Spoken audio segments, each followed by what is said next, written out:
Hey, my valued friends. Tonight we're taking an unprecedented leap through time, a plunge into the chaotic, vibrant heart of the past. Imagine this. One moment, you're drifting off to sleep in your super soft bed, the hum of your modern life a gentle lullaby. The next, you're jolting awake, not to the familiar glow of your digital alarm, but to the harsh clamor of metal, the unfamiliar scent of stale rushes and wood smoke, and profound, bone-deep chill that whispers of centuries gone by. You blink, trying to clear the haze from your eyes, but the world around you refuses to resolve into anything recognizable.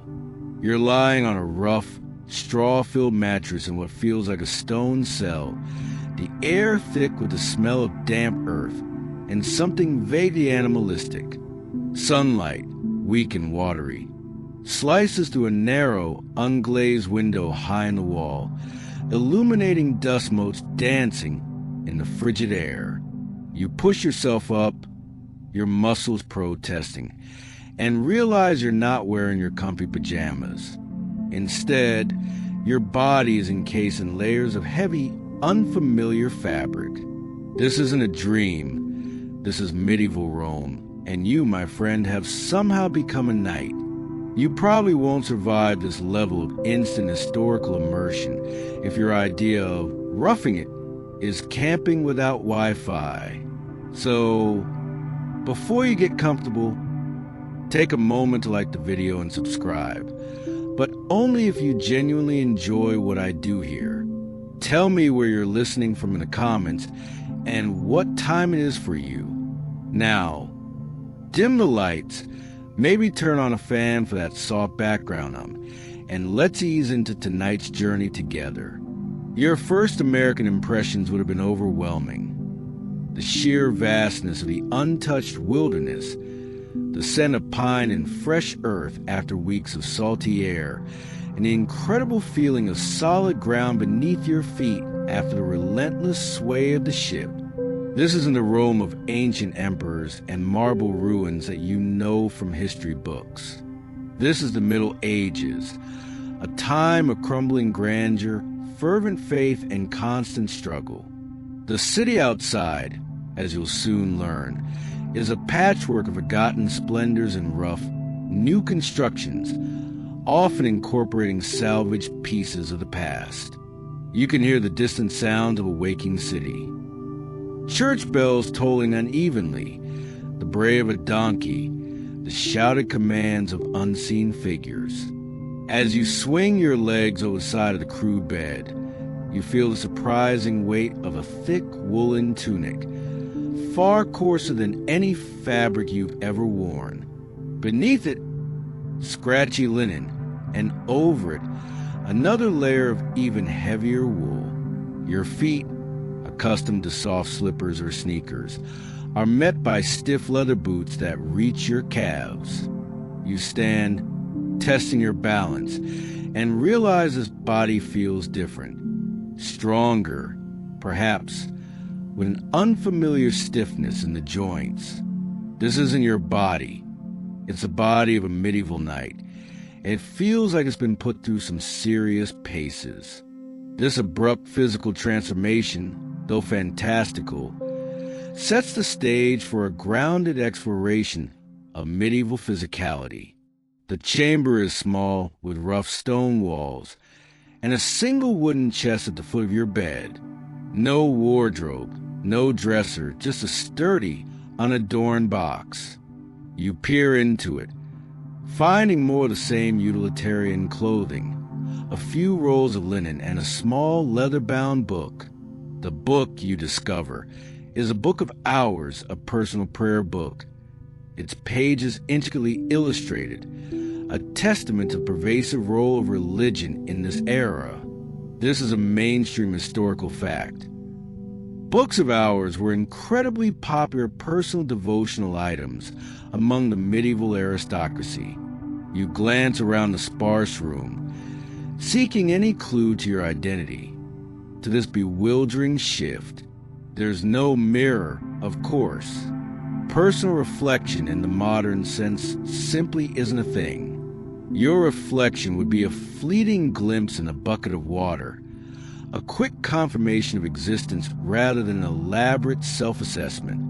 As you pick up the prayer book, a faint, metallic scent lingers on your fingers, hinting at battles fought or armor worn. The sound from outside grows louder, urging you to leave the quiet confines of your chamber and confront this new, baffling reality.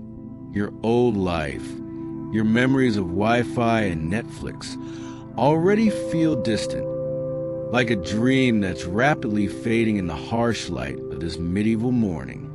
As you step out of your sparse chamber, the first overwhelming sensation is the sheer bulk of your new medieval nightly attire. It's not just clothes, it's a statement, a walking billboard of your station.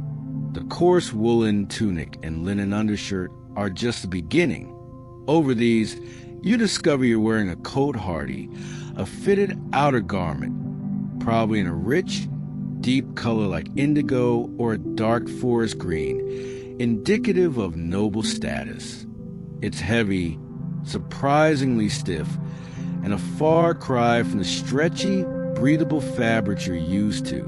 Then there are the chausses, close-fitting hose that cover your legs, likely tied to a belt or padded points on your doublet to keep them from slipping down. Forget skinny jeans. These are the original form-fitting, slightly uncomfortable legwear. But the real weight comes from the doublet, a padded jacket worn over your shirt, designed to absorb impact and provide a base for armor.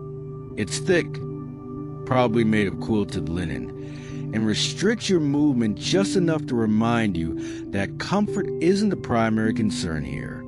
Your new leather boots, once stiff, now feel somewhat molded to your feet, suggesting they've been worn before.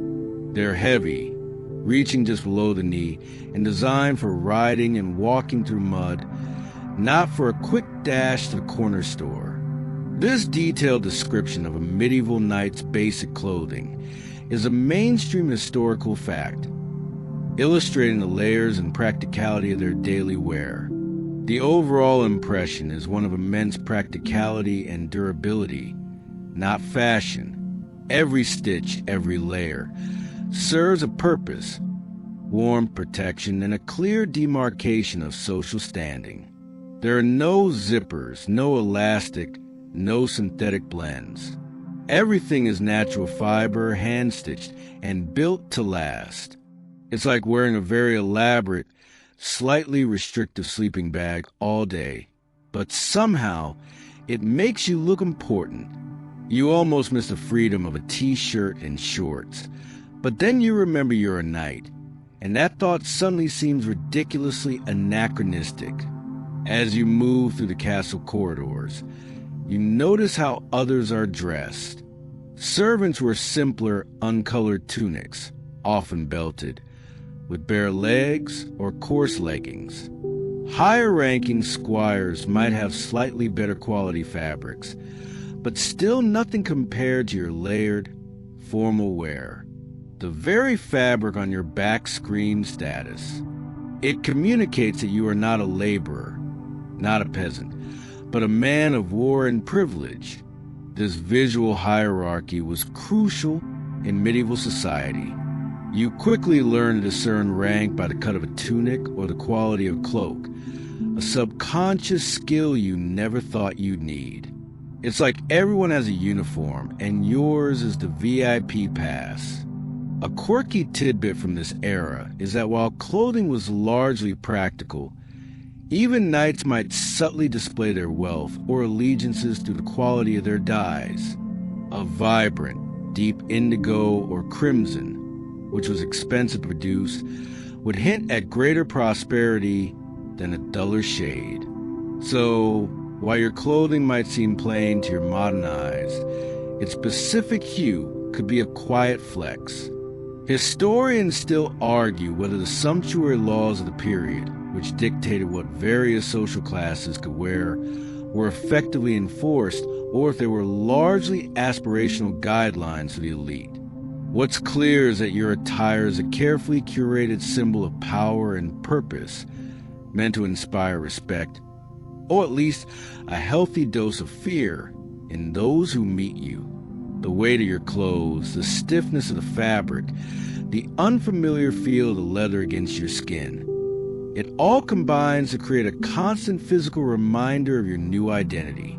You walk differently, stand differently, simply because your body is forced to adapt to this new, heavier shell. The air outside your chamber, as you finally reach a larger hall, is cooler, more alive, filled with the bustling sounds of the castle awakening.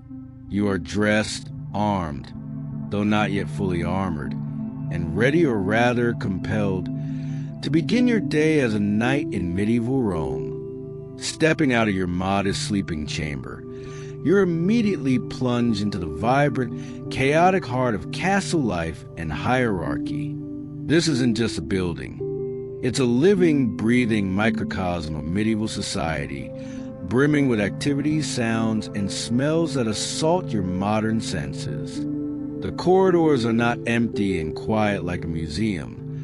They're bustling with purpose. Servants scurry past, balancing wooden buckets of water or armfuls of fresh rushes for floors. Squires, barely older than boys, rush by with polished helmets or freshly sharpened swords. Their faces a mixture of youthful zeal and grim determination. You quickly learn to navigate this human torrent, instinctively stepping aside for those of higher rank. The air is a curious blend of wood smoke from countless hearths, the pungent aroma of straw, damp stone, and the distant, ever-present scent of horses and stable manure. It's a raw, earthy smell that permeates everything, a stark contrast to the sterile environment you're accustomed to. The sounds are a constant symphony of medieval existence. The clang of a distant blacksmith, the murmur of voices, the occasional bark of a hound, and the ever-present creak and groan of the ancient timbers and stones that make up this formidable structure. It's overwhelming, yet strangely invigorating. You find yourself in a large, central courtyard, the heart of the castle's daily operations. Here, the hierarchy is immediately evident. Knights, like yourself, stand a little taller, their finer clothes and more confident bearing marking them. You see older, grizzled knights, their faces etched with the lines of countless campaigns, and younger, eager ones, perhaps just a few years removed from squiredom. They move with an unspoken authority, their swords clanking subtly at their sides, a constant reminder of their martial purpose. This clear social stratification, with knights at the apex of military and often local power, is a mainstream historical fact, defining much of medieval European society. Further down the pecking order are the squires, constantly training, running errands, and attending to the knight's every need. Below them, a veritable army of servants, stable hands, cooks, laundresses, scullery maids, all toiling endlessly to keep the castle functioning. Everyone has a place, a job, and a clear understanding of who outranks whom. It's like a very strict, very large corporate structure. But instead of cubicles, everyone has a specific role in keeping the fortress running and avoiding dysentery. You realize quickly that obedience and respect for authority are not just polite gestures here. They are crucial for maintaining order and potentially your own safety. A quirky tidbit is that while knights often maintain their own personal squires and attendants, a large medieval castle would also have a vast, almost invisible, workforce of temporary laborers who would come and go, doing the most unpleasant tasks like cleaning the latrines or carrying heavy loads. They were the gig workers of the Middle Ages, essential but easily overlooked.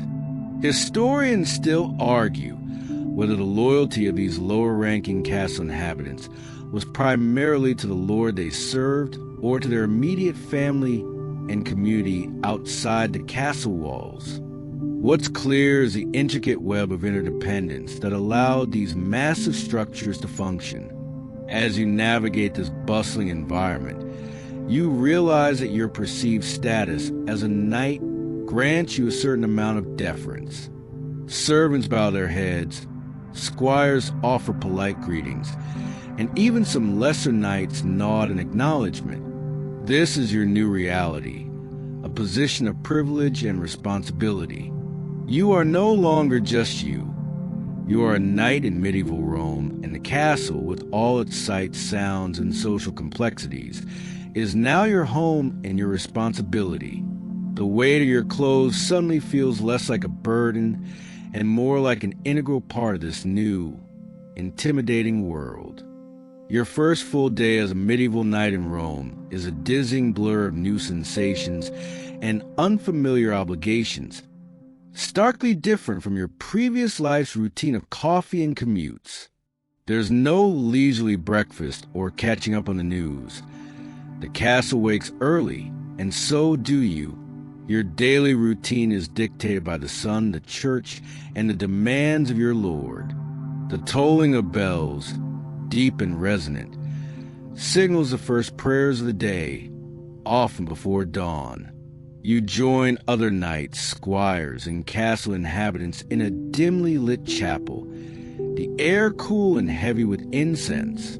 The Latin chants are unintelligible to your modern ears, but the solemnity is palpable. You instinctively kneel, stand, and make the sign of the cross, mimicking those around you. This communal religious observance, multiple times a day, is a mainstream historical fact. Piety was woven into the very fabric of medieval life. It's like a mandatory daily group meditation, but with more chanting and less artisanal yoga mats. After prayers, it's straight to night training. This isn't just a gym session. It's a brutal, practical preparation for battle. You find yourself in the castle courtyard, already sore from the previous day's unknown exertions.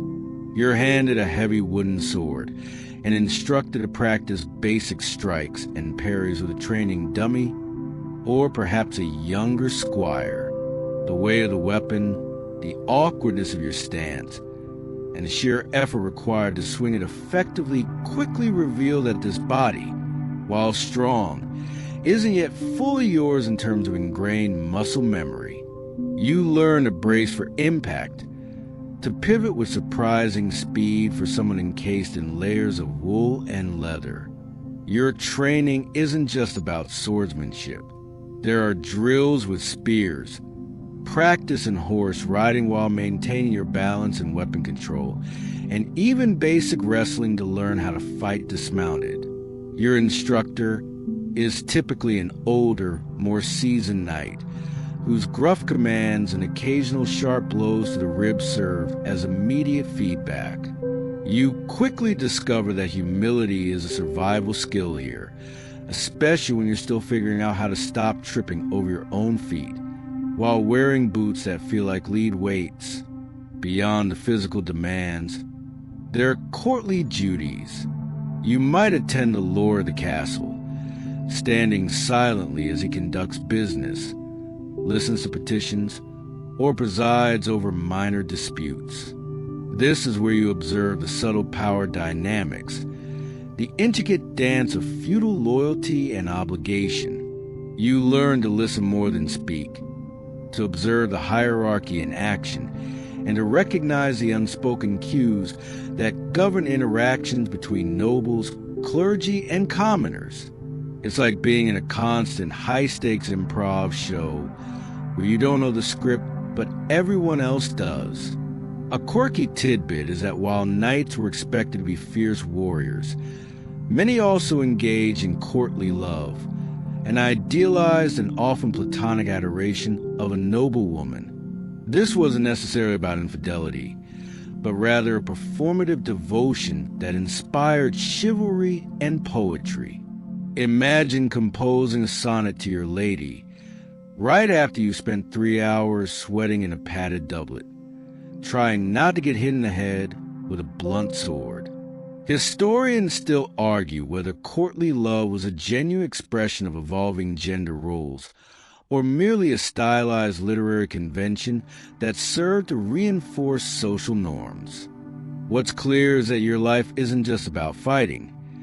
It's also about navigating a complex web of social expectations and perceived honor. As the day progresses, your body protests with aches you never knew existed, but your mind is racing, trying to absorb every detail. The demanding routine leaves little room for reflection or homesickness. You are immersed, whether you like it or not, in the relentless pace of a medieval knight's existence, from dawn prayers to dusk duties, all shaping you into the warrior you now are.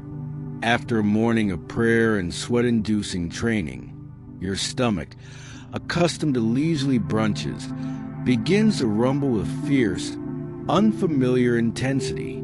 This isn't the gentle nudge of modern hunger. It's a primal, insistent demand for fuel.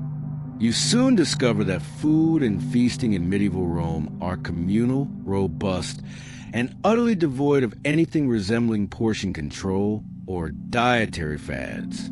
You probably wouldn't survive this level of eat what's available if your idea of a balanced meal involves counting macros. Meals, especially the main one, are often served in the Great Hall, a cavernous space filled with the clang of trenchers. Thick slices of stale bread used as plates, the clatter of wooden bowls, and the constant murmur of voices. There are no individual plates or cutlery sets for everyone. You typically share a trencher with a companion and use a knife you carry yourself or simply your fingers. Your fork, if you even had one, would be a novelty, probably for spearing fruit, not for serious eating.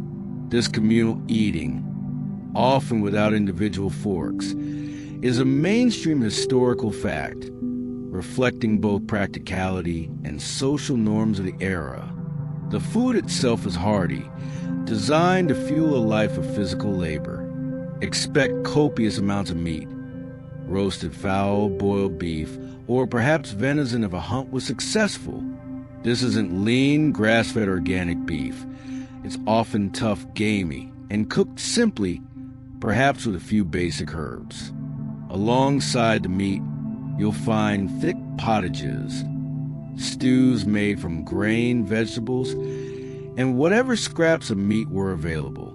Think of it as a medieval comfort food, a warm, filling mess designed to stick to your ribs. Root vegetables like parsnips, turnips, and carrots are common, along with cabbages and onions, all grown locally and prepared without much fuss.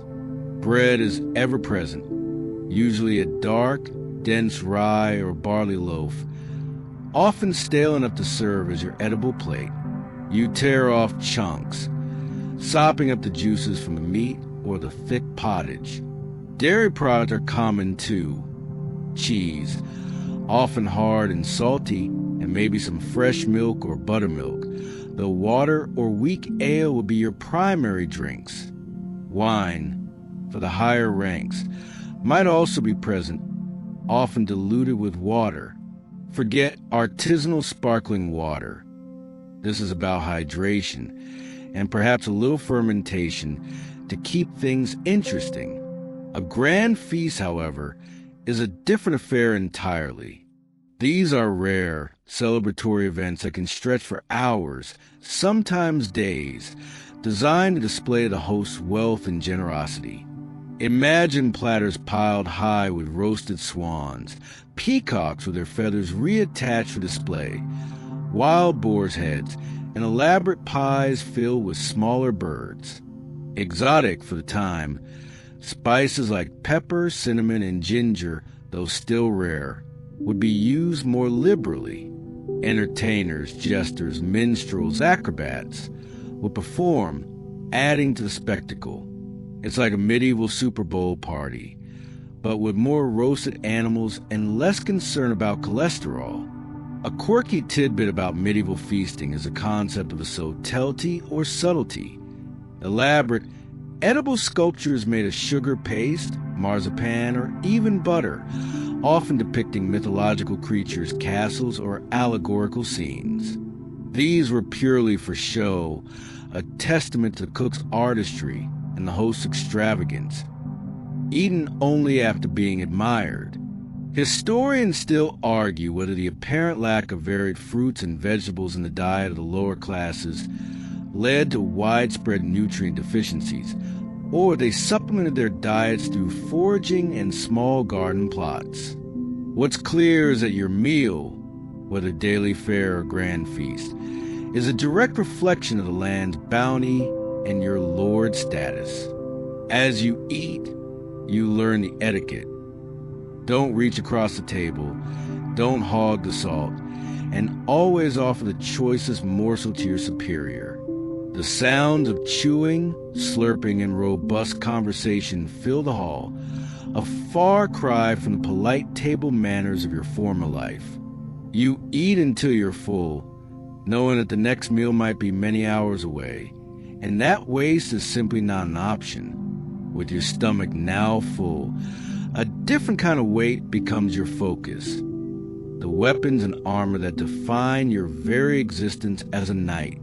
You've seen them displayed, polished, and gleaming, but now it's time to truly understand their purpose, their weight, and their limitations. You probably wouldn't survive this level of medieval self-defense if your idea of protection is a robust antivirus software. Your squire, a serious young man named Thomas, perhaps 15 or 16, begins to lay out the pieces. First, the padded gambeson or accaton, a thick, quilted jacket, often filled with wool or rags. This is your foundation, designed to absorb the blunt force of blows and prevent chafing from the metal. It's hot, bulky, and feels like wearing a mattress, but you quickly appreciate its necessity. This crucial base layer, often worn by soldiers of all ranks, is a mainstream historical fact, providing vital, if uncomfortable, protection. It's like your personal airbag, but made of fabric and sweat. Next come the pieces of plate. For a late 15th century knight, you're likely dealing with articulated plate armor, a marvel of medieval engineering designed to provide maximum protection while allowing for surprisingly good mobility. You start with pauldrons to the shoulders, vambraces for the forearms, and cuisses of thighs. Each piece is custom fitted, strapped on with leather buckles and points that attach to your gambeson. The weight is immediate and considerable, pulling on your shoulders and legs. You feel less like a person and more like a very expensive, slow-moving metal tank. The sound of armor is unique. The subtle creak and slide of metal on metal as you move, a constant metallic whisper that accompanies your every step. Your gauntlets, steel gloves, feel surprisingly dexterous, allowing you to grip a sword or the reins of a horse. Then comes the breastplate, a solid piece of curved steel covering your torso, and the backplate. These connect, encasing your upper body in a formidable shell. You learn to breathe differently, taking shallower breaths as the unyielding metal restricts your chest. Finally, the helmet. This might be a sallet, a close-fitting helmet that covers the head and neck, often with a visor that can be pulled down, or perhaps a great bassinet, which offers more all-around protection. Once the visor is down, your world shrinks to a narrow slit, vision limited, and sounds muffled. The air inside quickly grows warm and stale, carrying the metallic scent of steel and your own breath. It's an isolating, yet strangely empowering feeling. You're no longer just you. You're an armored, almost anonymous force of medieval will. Now, for the weapons, your primary weapon is the long sword, a formidable two-handed blade, perfectly balanced for thrusting and cutting. Its weight is significant, requiring strength and technique to wield effectively. You also have a dagger, a crucial last resort weapon for close quarters fighting, especially against an armored opponent. For mounted combat, you'd have a lance, a long, heavy wooden shaft with a steel tip, designed for the devastating impact of a cavalry charge. The raw, brutal effectiveness of these weapons in medieval warfare is a mainstream historical fact.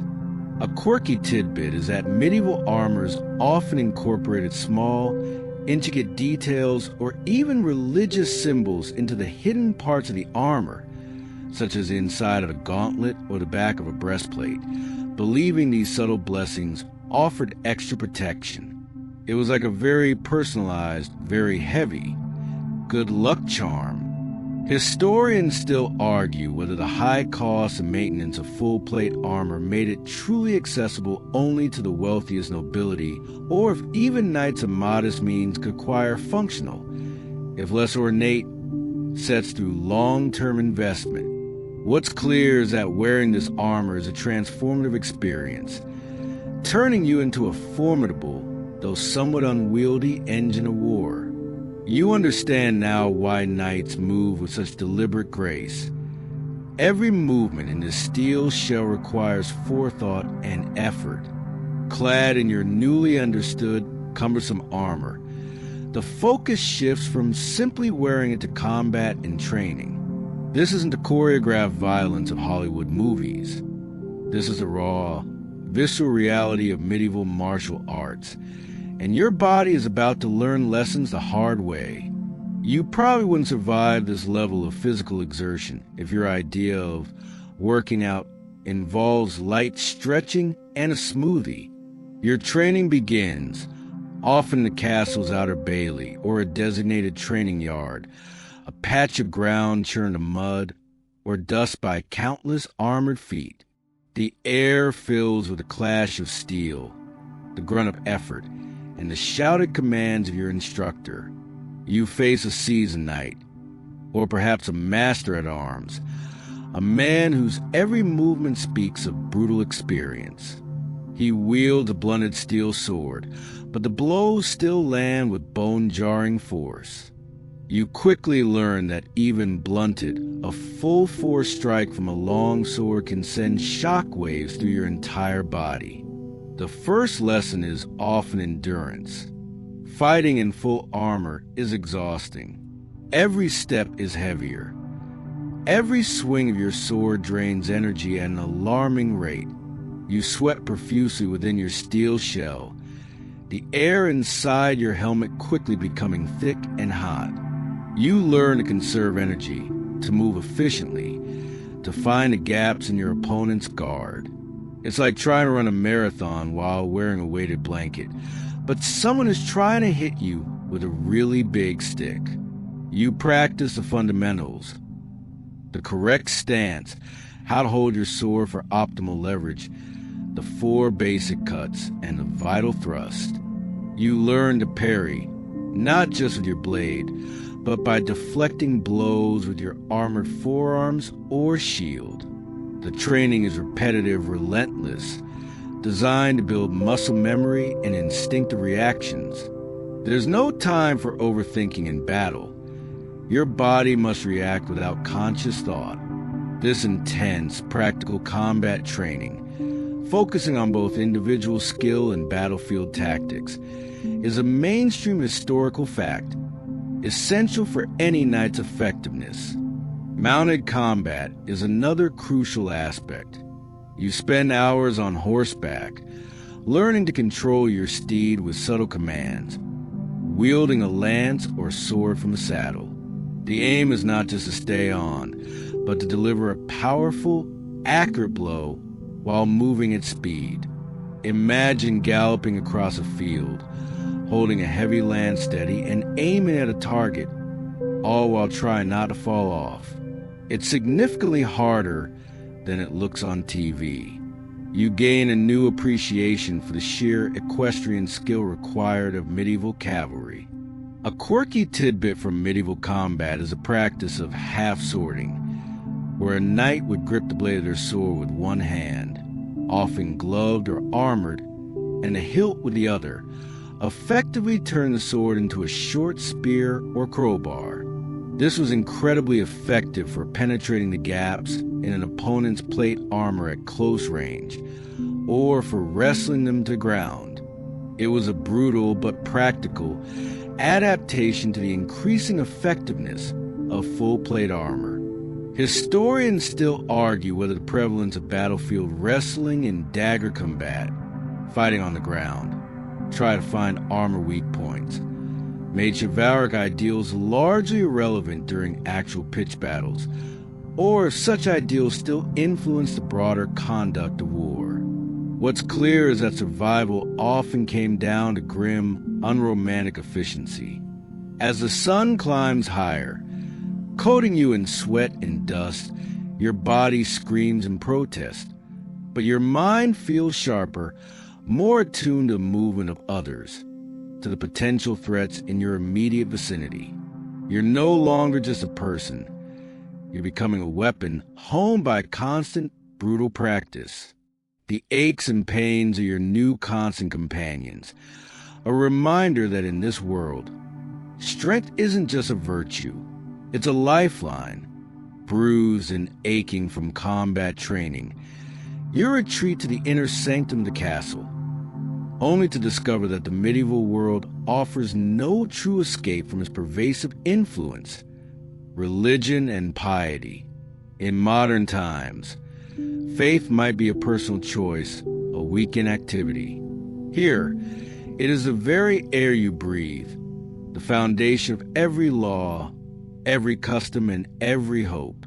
You probably wouldn't survive this level of spiritual saturation if your idea of church is an optional Sunday morning service. Rome, even in its medieval decline, remains the heart of the Catholic Church. The imposing presence of cathedrals and smaller churches dominates the cityscape, their bells dictating the rhythm of the day. Within the castle, the chapel is central both geographically and spiritually. You attend Mass regularly, often daily, a long and elaborate ceremony conducted entirely in Latin. Though the words remain largely a mystery to your modern ears, the rituals are powerful.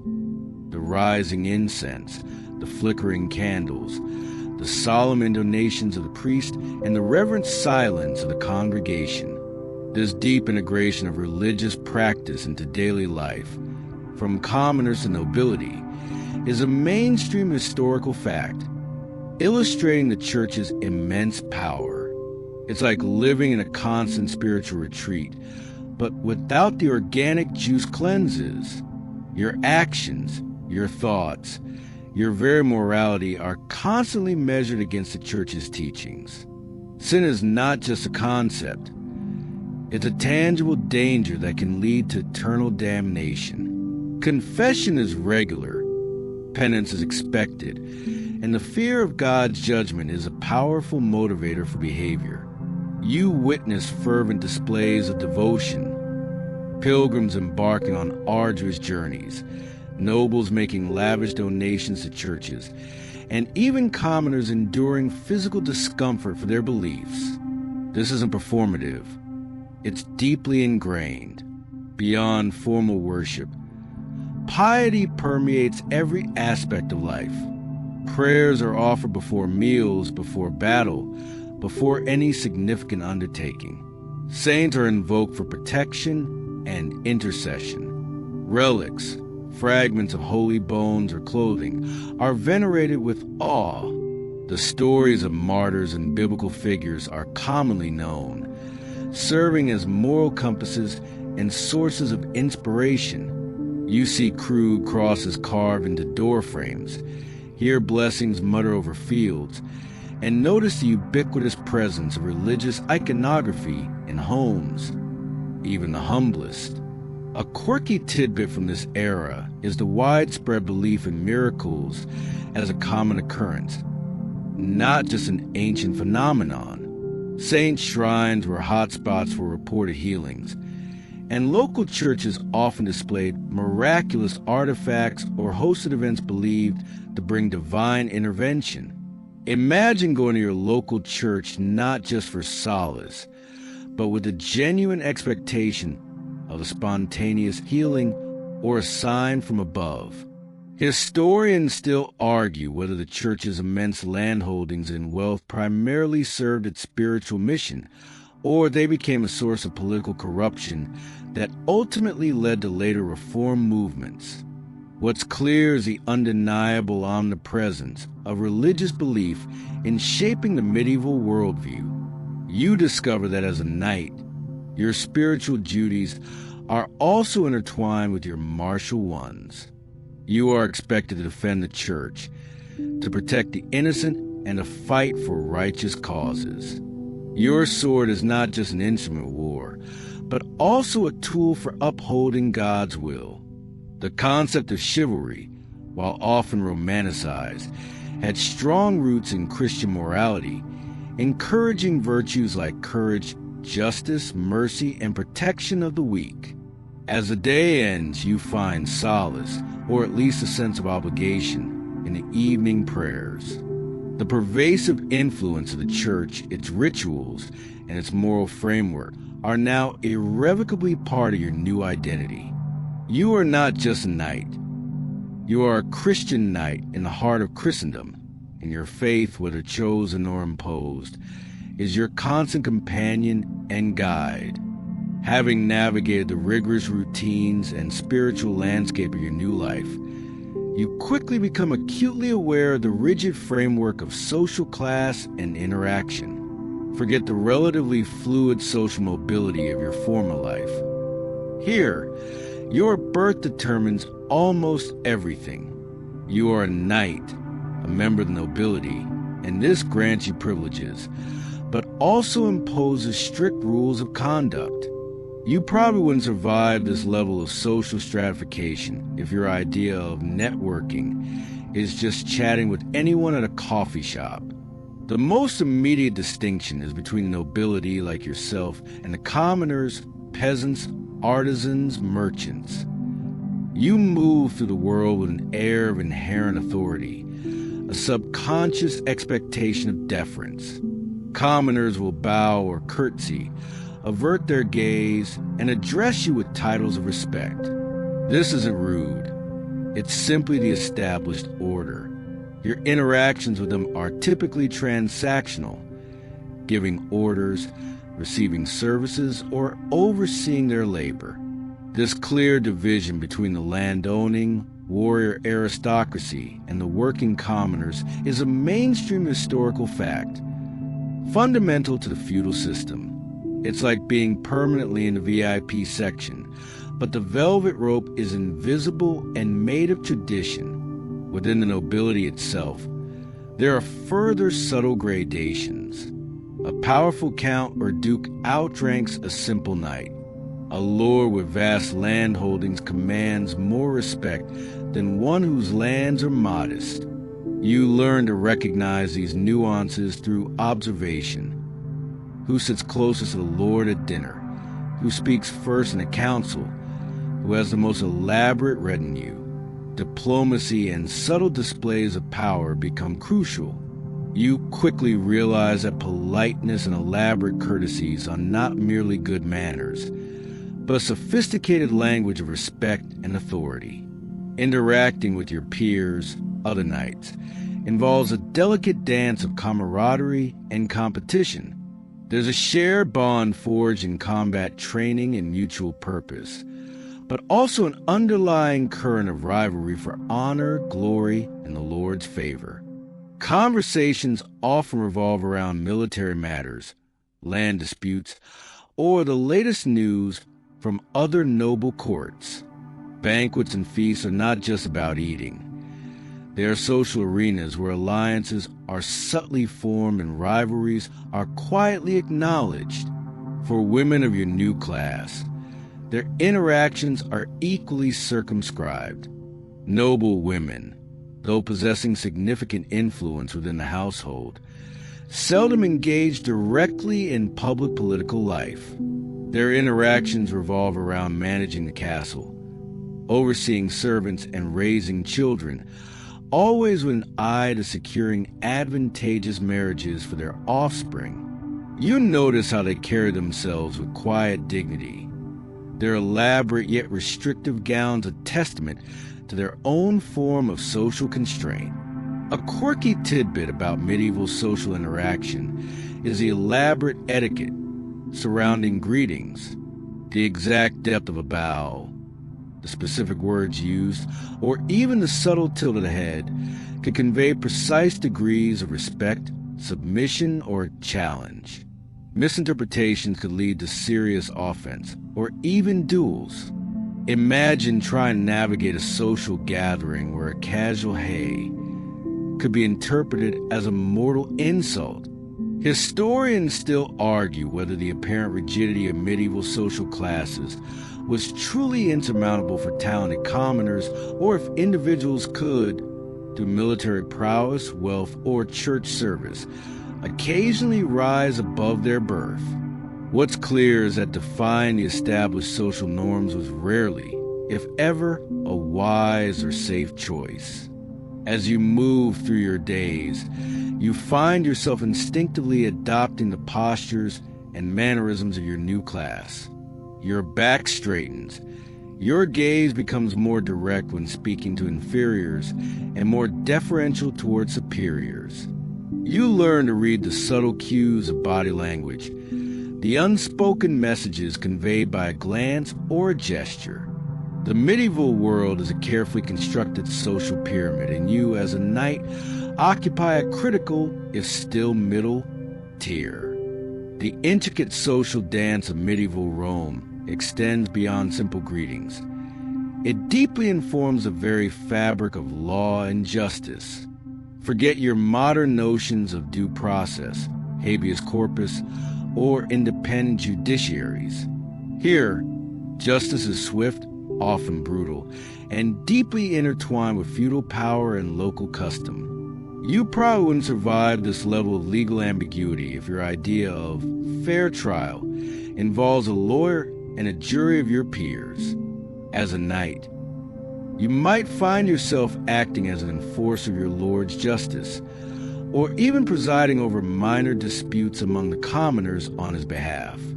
Petty crimes like theft or poaching might be handled quickly by the castle reeve, with punishments ranging from public flogging, mutilation, like cutting off an ear, or a stint in the castle's dank dungeon.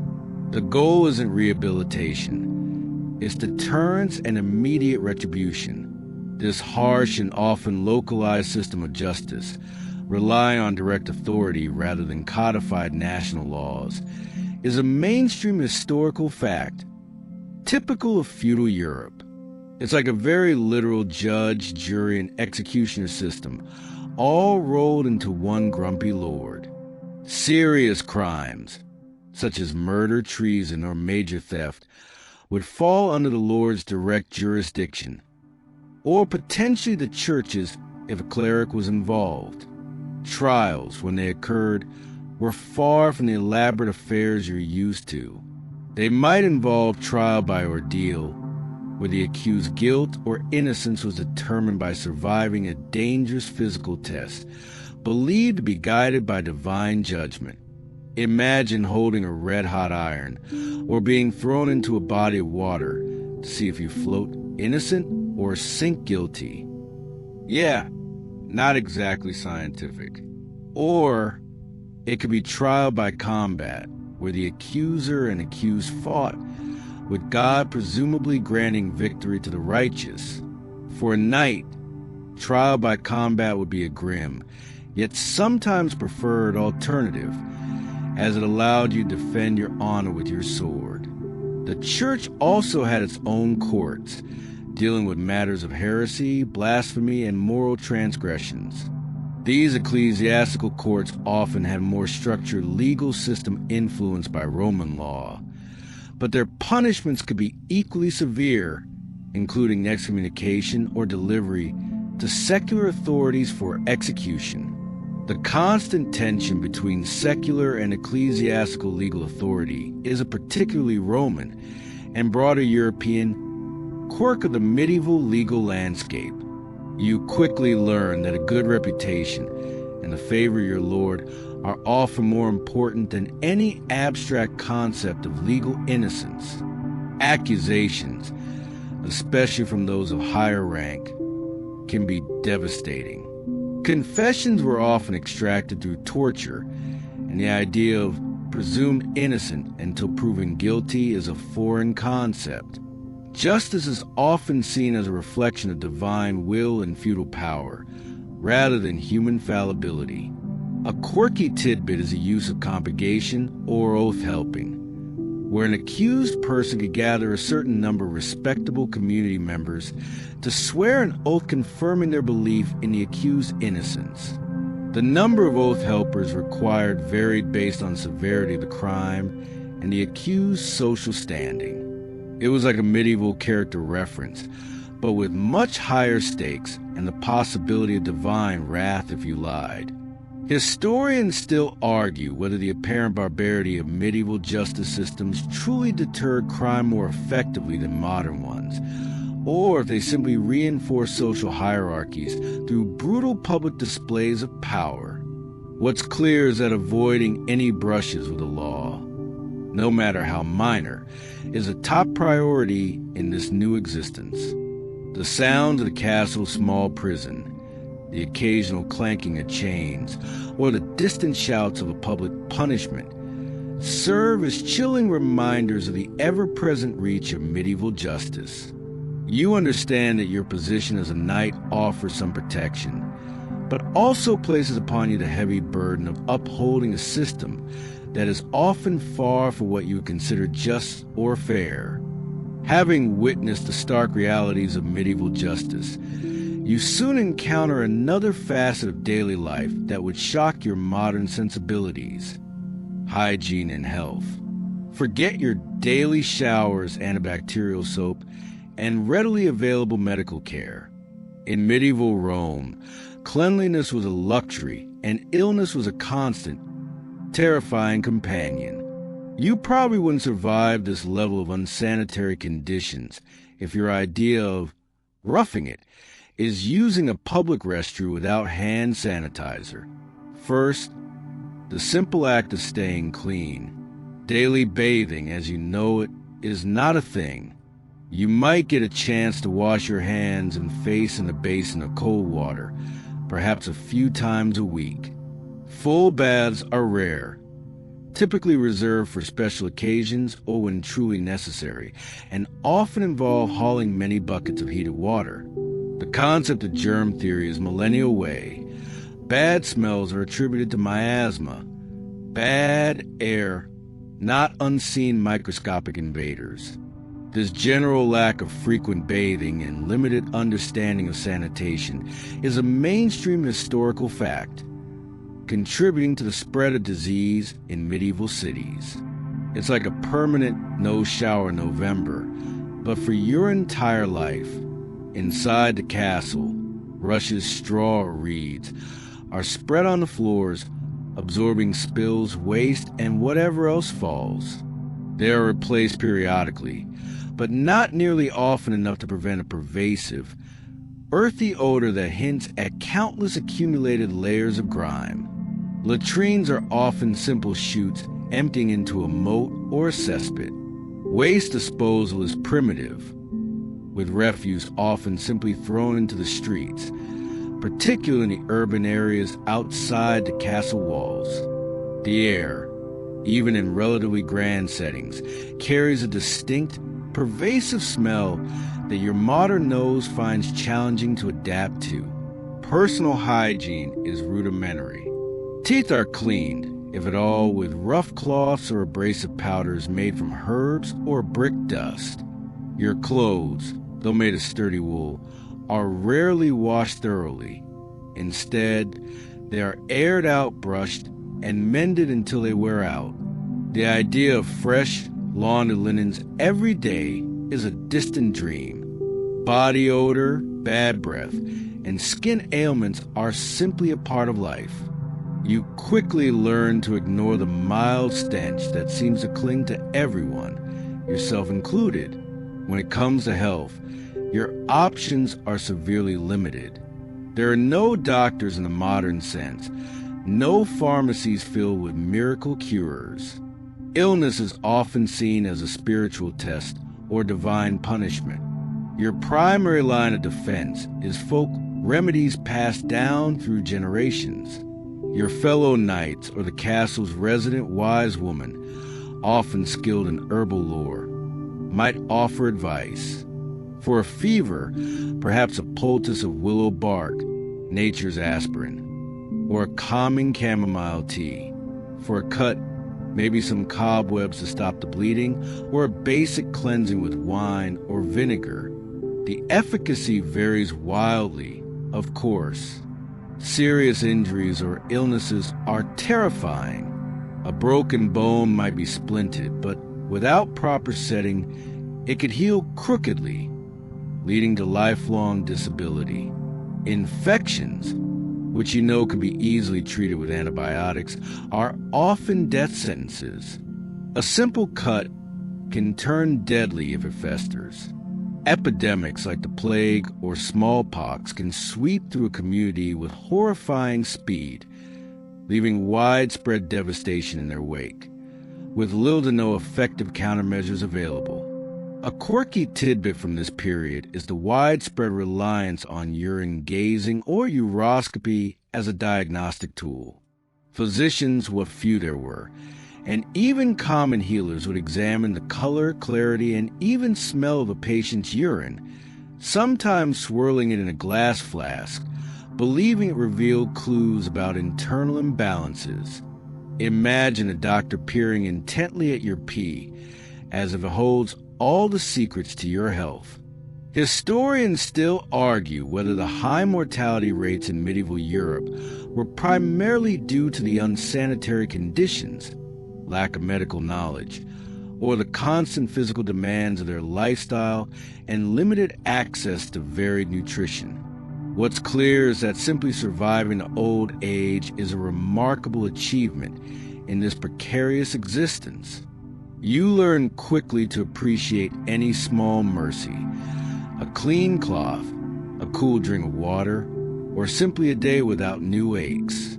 Your body, despite its new strength, feels profoundly vulnerable in this world where cleanliness is rare and illness is a constant looming threat. After days filled with the harsh realities of hygiene, combat, and social stratification, you begin to crave something, anything, that resembles entertainment and leisure.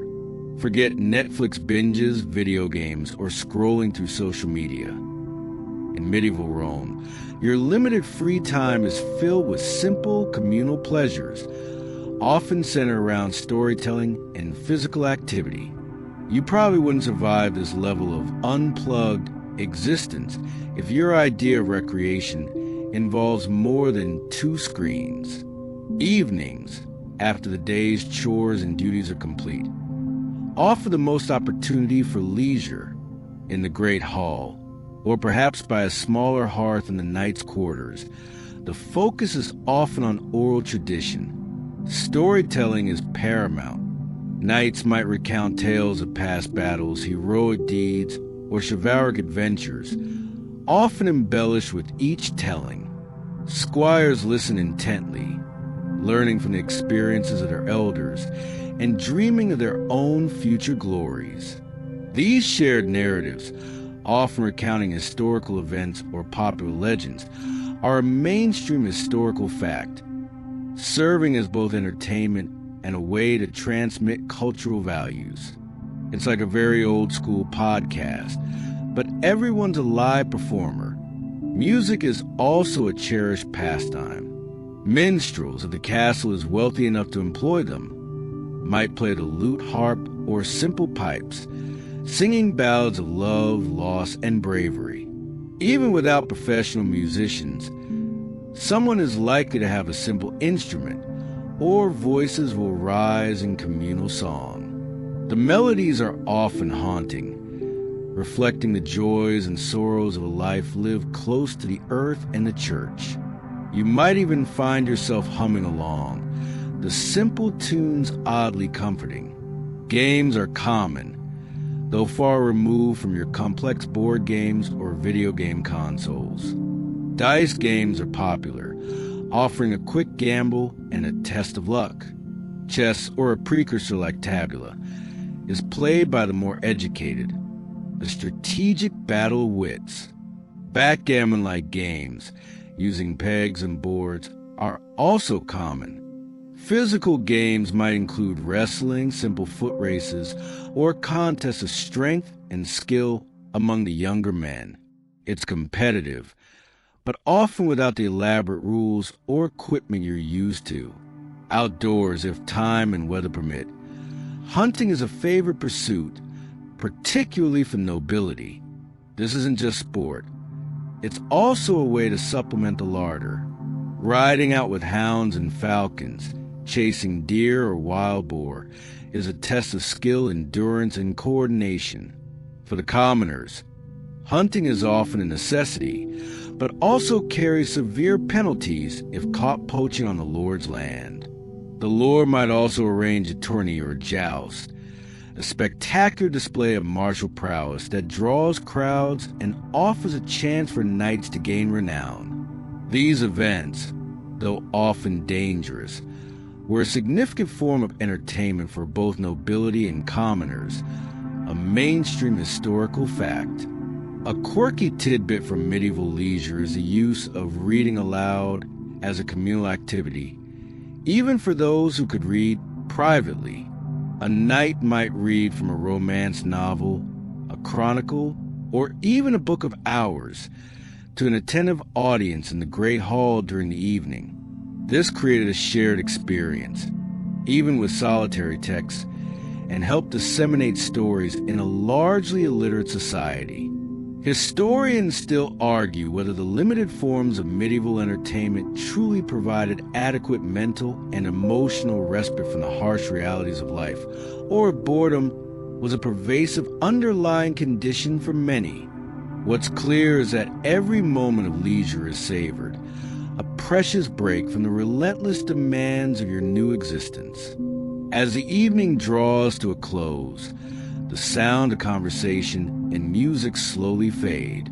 There are no flickering screens or constant notifications, just a quiet hum of human presence, the crackle of the hearth, and the distant hoot of an owl.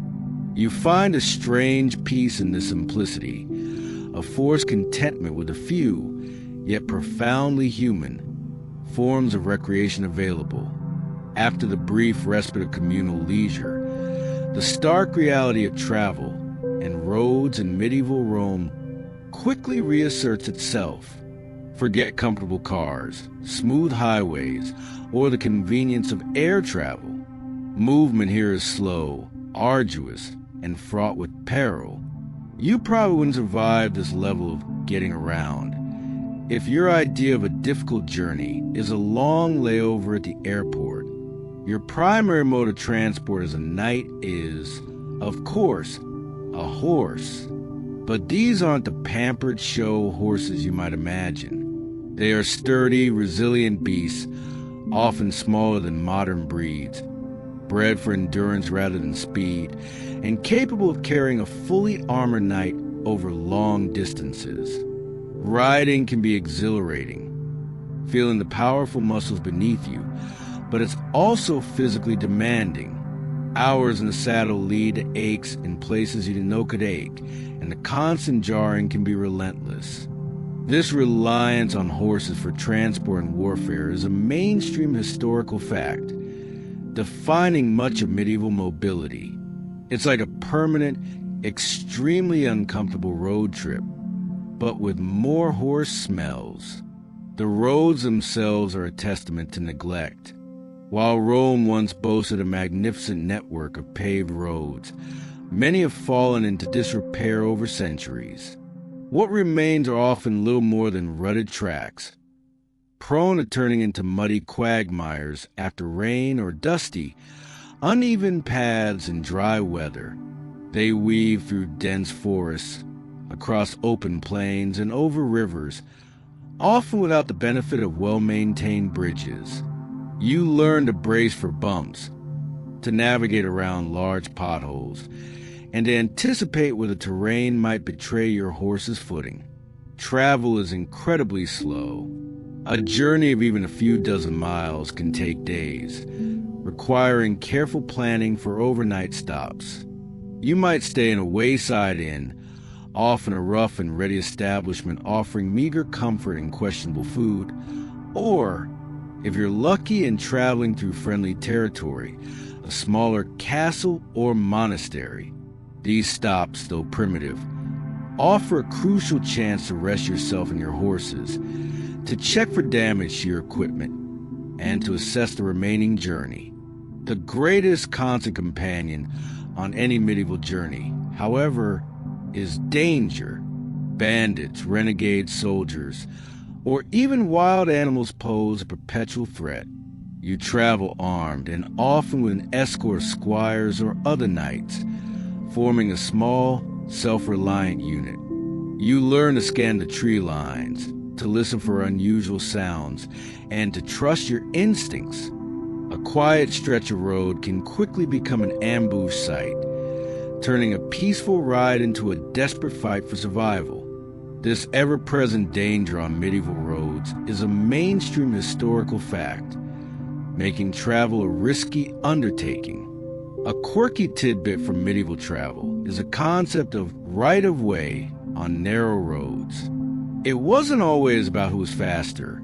Often, the person of higher social status had the right to proceed, and others were expected to yield, sometimes by pulling their horses off the road entirely into the mud. Imagine trying to drive in rush hour, but instead of honking, you have to defer to someone because their horse looks more expensive. Historians still argue whether the decline of the Roman road network significantly hampered economic recovery in the early medieval period, or if local waterways and footpaths remained the primary arteries of trade and communication. What's clear is that every journey is an adventure, often an unwanted one. Despite the hardships, there's a strange beauty to it. The raw, untamed landscape unfurls before you, unmarred by modern infrastructure. The silence, broken only by the creak of leather, the jingle of harness, and the sounds of nature is profound. You begin to develop a deeper connection to the land, understanding its contours, its hidden dangers, and its subtle promises. Your journey isn't just a means to an end. It's a constant test of endurance and vigilance. Having traversed the treacherous roads, you begin to grasp the underlying system that dictates resources and survival, the economy and trade in medieval Rome. Forget global supply chains, e-commerce, or stock markets. Here, wealth is measured in land, labor, and the tangible goods you can produce or acquire locally. You probably wouldn't survive this level of economic simplicity if your idea of shopping involves more than just bartering for a handful of eggs. The foundation of the medieval economy is agriculture. Land is the ultimate source of wealth and power. Your lord's riches come directly from the produce of his estates and the labor of the peasants who work them. As a knight, your own income, if you have any beyond your basic needs, would likely come from your own small land holdings or a stipend from your lord, paid not in coins alone, but often in kind, grain, livestock, or the right to certain services. This agrarian base, where land ownership dictated status and wealth, is a mainstream historical fact, defining the feudal economic system. It's like a really localized farmer's market, but the farmers are tied to the land. Trade, while it exists, is far more limited and localized than in your modern world. Long-distance trade is dangerous, slow, and expensive, reserved mostly for luxury goods like spices, fine silks, or precious metals, brought in by specialized merchants. Most everyday necessities are produced within the village or castle itself, or by artisans in nearby towns. You'd see local markets operating on specific days, where peasants bring surplus produce and craftsmen sell their wares, blacksmiths selling tools, weavers selling cloth, potters selling earthenware. Barter is common, though coinage, often silver pennies, also circulates. There is no concept of a consumer economy. You don't buy things you don't absolutely need. If you need a new tool, it's either made by the castle blacksmith or purchased from a local artisan. If you need new clothes, the wool comes from your sheep, is spun by your womenfolk, and woven into cloth. The very idea of planned obsolescence is alien. Everything is built to last, to be repaired, and to be repurposed until it utterly falls apart. Waste is not just frowned upon. It's a cardinal sin against survival. As a knight, your involvement in the economy is primarily in its oversight and protection. You ensure the peasants on your lord's land produce their quotas, collect taxes, often in kind, and protect trade routes from bandits. Sometimes, you might be involved in negotiations with merchants or other landowners, but the complex financial instruments of your past are non-existent. There are no banks as you know them, no complex loans or interest rates. Wealth is visible, tangible, and often stored in a strong room or even buried. A quirky tidbit from medieval economy is the informal credit system based on personal reputation and pledges. A merchant might extend credit to a regular customer based purely on their word and standing in the community, with no written contracts or collateral beyond personal trust. Imagine getting a loan just because people like you. Historians still argue whether the decline of urban centers after the fall of Rome stifled medieval trade for centuries, or if a vibrant, albeit localized, economic network persisted through smaller markets and peddlers. What's clear is that prosperity is fragile, heavily dependent on good harvests, peaceful conditions, and the basic skills of your community. The sounds of the marketplace, haggling voices, the clatter of wares, the bleating of livestock become familiar. You learn to assess the quality of goods by touch and sight, to recognize the fair price for a bushel of grain or a length of homespun cloth. The economy of medieval Rome is simple, direct, and unforgiving. It forces a deep understanding of the land, the value of labor, and the critical importance of self-sufficiency.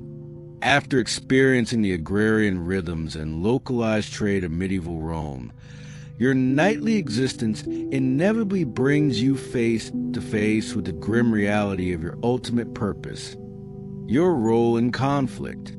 Forget the sanitized, distant warfare of modern times, fought with drones and precision strikes. Here, conflict is personal, brutal, and often inescapable, and your life is fundamentally dedicated to it.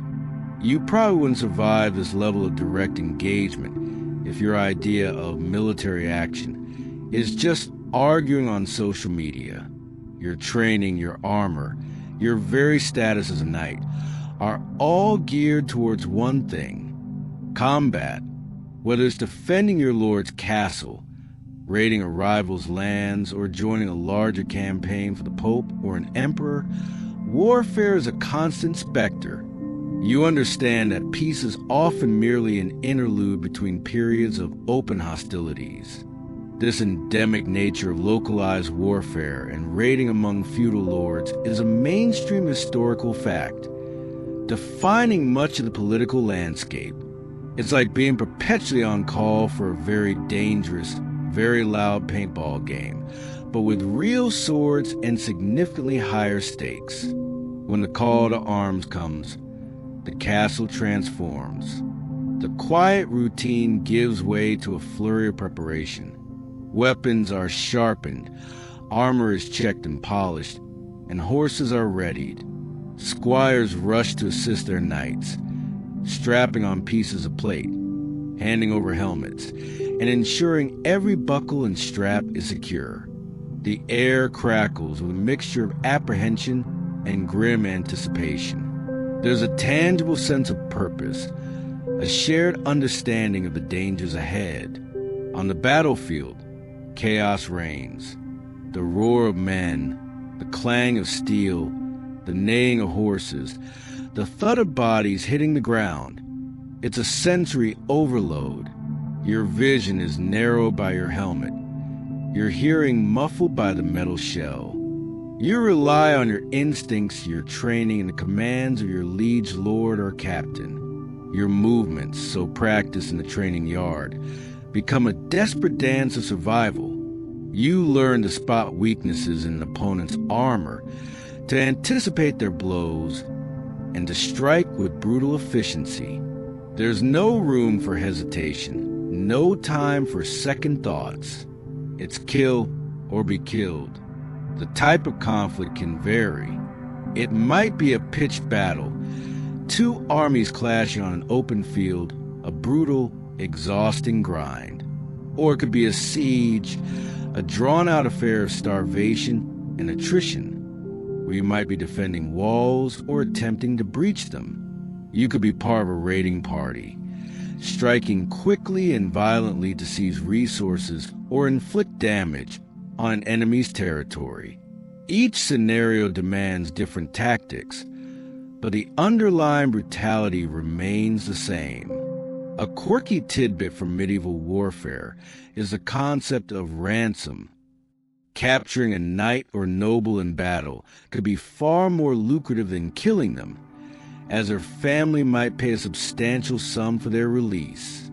This created a strange, almost business-like element to combat, where taking a high-value prisoner was a strategic objective.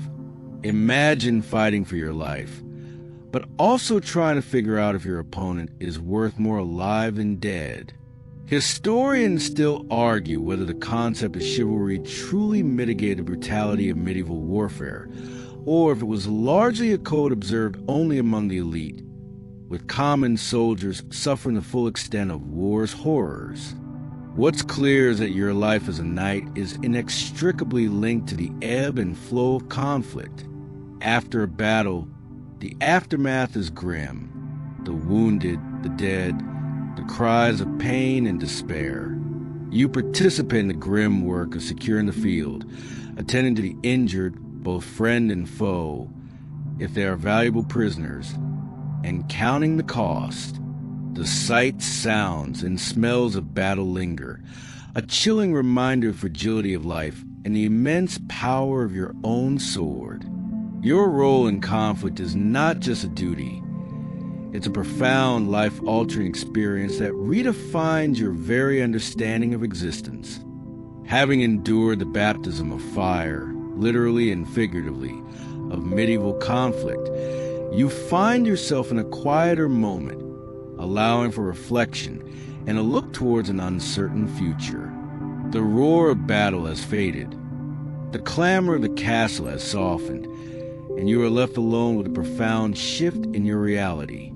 Your previous life, with its endless choices and comforts, feels almost like a fantastical dream, a distant echo from a forgotten age. You look down at your calloused hands, hands that now instinctively reach for a sword hilt, hands that bear the faint scars of training and perhaps battle. This isn't your body anymore. It's a vessel forged in a different time, accustomed to a different kind of strength and resilience. Your mind, too, has changed. The constant vigilance, the awareness of social hierarchy, the unquestioning faith, the raw practicality of survival. These have etched themselves into your consciousness. You think about how easily you adapted, how quickly your modern sensibilities were shed in the face of medieval necessity. You probably wouldn't survive this level of identity crisis if your idea of self-discovery involves a personality quiz on the internet. Your new identity as a knight is now deeply ingrained. You understand the weight of the title, the responsibilities it carries, and the respect it commands. You are a protector, a warrior, a servant of your Lord and the Church.